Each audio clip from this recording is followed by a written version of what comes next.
So then, with Hyperia's opening day getting ever so close now, and excitement building at a very fast rate because it's, well, a very exciting day that we've got coming, and I thought there isn't a better time really to look into Project Exodus or Hyperia now that we are getting ever so close to that opening day and overlook things like now that we've had the animation revealed with the storyline and stuff like that, it makes sense to look into it. And firstly, I think it does make sense to go into what we now have as the animation for Hyperia, going into the story that we know. And I'll try and go through it and summarise it in short terms because I did take notes, but this might be an absolute shambles, we'll see. And the story shows that there is an island surrounded by the water, with Hyperia trapped on this island by their fear of the water that surrounds it, and describing it as the ocean's relentless embrace. And Hyperia gazes upon the birds that fly above so freely and has this moment of inspiration of, if they can fly so freely, so can I. So forges wings out of gold steel, and after forging these wings, takes flight above the seas and states that at that moment they found their fearless, which was a little sort of quick animation thing. That was probably the worst part of that, was me trying to paraphrase it. I will put the link to the actual part in the description. I thought it'd be quicker me try to go over it, but that might have been terrible. But it's good to have this, I'll be honest. I saw a lot of people sort of saying that the budget for it clearly wasn't mega high for it, but I do have to say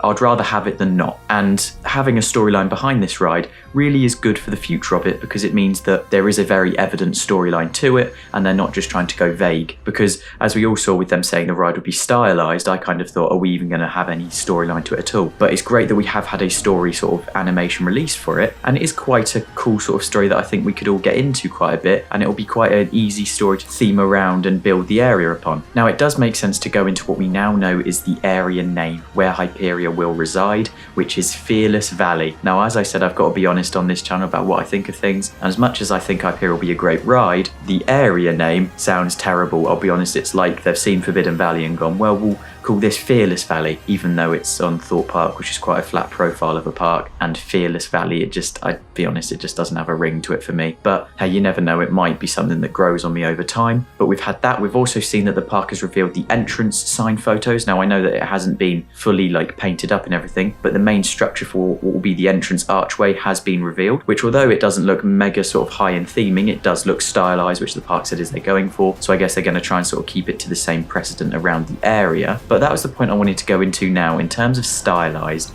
I have to be honest with everyone, I am a little bit not disappointed, because that makes it sound like a thing of I would be able to do better, but I was really hoping that Thorpe Park, given how long it's been since they've had a ride, would be able to theme this. Now, it's clear they've been quite transparent in the factor of it isn't a thing if they didn't bother, it's more a thing of it was budgetary, and if it comes down to not having the area at all, or having it but not very high themed, I'd choose that any day of the week. But hopefully over time the park does choose to revise this area and add theming, and it will be great in the long run. And as well as that, something which I didn't notice until I looked online and saw people mentioning it is the water splashdown. Now, I think everyone will remember in the concept images when it was submitted for planning permission, there was a splashdown viewing area that unfortunately hasn't made it to fruition. Again, it's disappointing, but I think this project might be something where it opens, and then over the next few years, Thorpe Park maybe has more budget to put forward to it, they add theming. Hyperia, to start with, will be a lot like Blackpool did with Icon in terms of having a little subtle theme to it, but making it more stylized overall. But hey, I'll be honest, I thought I had to mention this because I want to know what other people think of it. Do you think that I'm being really harsh here saying that stylized isn't great? Am I being overly dramatic? But I'd love to know what you will think, because I do think this might A,